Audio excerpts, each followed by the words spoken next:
mbi e tjerë, që të sulmonin Bashkimin Sovjetik ose harrojmë Bashkimin Sovjetik, po edhe unë po shpjegoj dhe mrena Ballkanit luftoshin njëri tjetrin. Dhe më qesharakja e kësaj ishte fakti që masi, sepse ne Ballkanasit edhe ne lindorët e kishim dhe dorën e rëndë më burr. I bishim njëri tjetrit në mënyrën më bastarde të mundur, sidomos Poloni, Ukrainë dhe Kroaci, Bosnja. Janë bë krime të jashtëzakonshme, vëçi njerëzit me sopat nga qefi, s'doshin me harxhu plumin. Dhe problemi ishte, më e bukur e kësaj ishte që në katë bukur në këtë lloj makabriteti, ishte që gjermanët në fund bonin ato shënimet dhe thoshin një gjë jeni sjell shumë keq. Domethënë ne keni ne u tham të vrisni një tjetrin, po jo kaq fort. Sa që po e vrisni ju. Dhe e vërtet është, për shembull, kroatët, kampi i Jarova, si e kishte emrin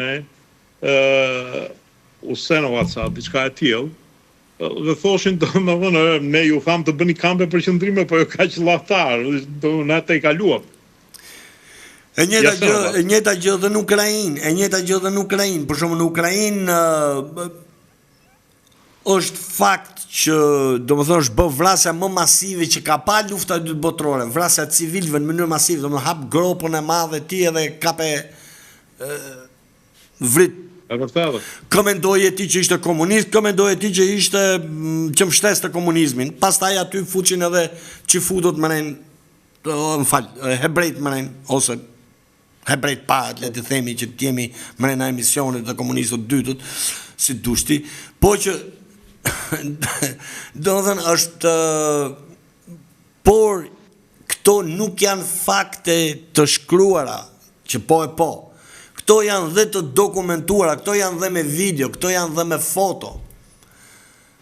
Si që është fakt që pas luftës dytë botërore, këta Ukrainas, pra këto batalione Azove me radhë, që normalisht duhet të dënoheshin për krime lufte, u strehuan në Britaninë e Madhe dhe u përdorën si diversant, si në Shqipëri, ndaj vendeve.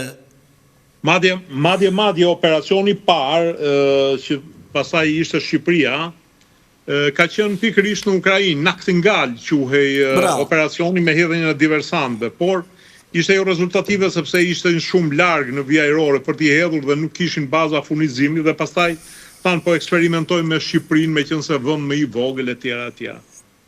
Domethënë ishte një strategji e mirëmenduar. Dhe pra shkenca që u përdor në Ukrainë përpara 2014-s, sepse që përpara 2014-s fillon duke dalë këto Azove, këto në 2014 dolën më në pa, dolën më hapur, më kuptove, janë pronë e përdorjes. Pra në qoftë se ata i quajnë veten luftëtar ose quajnë veten trima, ata që i përdorin thonë ju jeni palla që do luftoni për ne.